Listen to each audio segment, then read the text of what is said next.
जब भी हम किसी पुराने घने और विशालकाय पेड़ को देखते हैं तो हमारे मन में कई सवाल उठते हैं, जैसे कि इस पेड़ की उम्र क्या होगी, इसे कब लगाया गया होगा।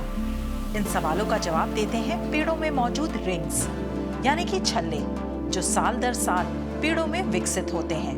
इन्हें एनुअल रिंग या फिर वार्षिक वलय कहते हैं। ज्यादातर पेड़ हर साल 2 तरह के छल्ले बनाते हैं। इसमें पतली पट्टी फ्लोएम और मोटी पट्टी जाइलम की होती है। दुनिया भर में मौजूद विभिन्न पेड़ों की प्रजातियों और इनमें मौजूद छल्लों के डेटाबेस के आधार पर वैज्ञानिक प्राचीन जलवायु, पारिस्थितिकी तंत्र, यहाँ तक कि सभ्यता का भी पता लगा सकते हैं। स्प्रिंग या अर्ली समर्स जो होते हैं तो वो तेजी से ग्रो करता है ट्री, और इसीलिए उस टाइम पर जो वुड बनती है वो लाइट कलर की बनती है और एक ज्यादा वुड बनती है।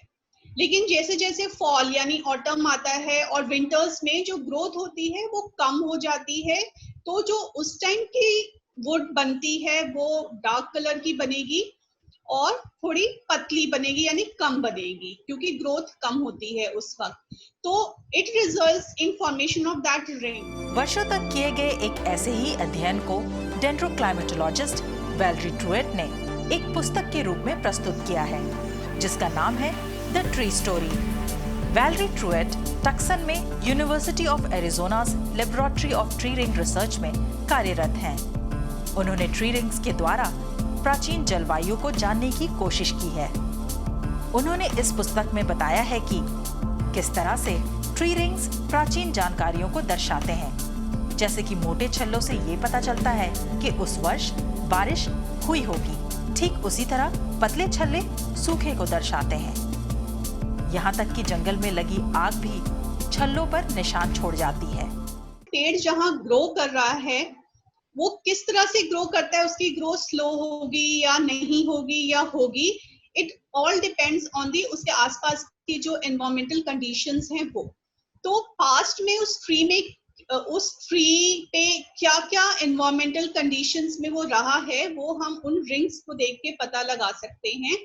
एंड दिस इज कॉल्ड डेंड्रोक्लाइमेटोलॉजी, यानी कि हम पास्ट क्लाइमेट जो है पेड़ों की रिंग्स को देख के पता लगाते हैं।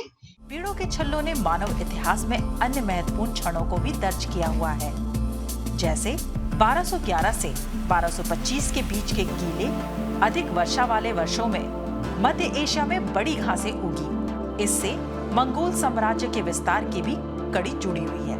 1986 में हुए चेरनोबिल परमाणु संयंत्र दुर्घटना ने देवदार पेड़ों की लकड़ियों की कोशिकाओं पर अपनी छाप छोड़ी। उत्तरी अफ्रीका में मध्ययुगीन सूखे की अवधि जो बड़े पैमाने पर मौसम के पैटर्न से जुड़ी हुई है, जिसे उत्तरी अटलांटिक के रूप में जाना जाता है। इतना ही नहीं, 1000 वर्षों से जुटाए गए ट्री रिंग डेटा द्वारा वैज्ञानिकों ने हालिया जलवायु इतिहास के पुनर्निर्माण और पिछली शताब्दी में हुए ग्लोबल वार्मिंग के बारे में पता लगाने में मदद ली है। तो इस तरह से पेड़ अपनी उम्र के साथ साथ हमारी प्रकृति के अहम दस्तावेजों को अपने छल्लों में समेटते जा रहे हैं, जो भविष्य के कुछ और महत्वपूर्ण शोधों को नया रास्ता देंगे।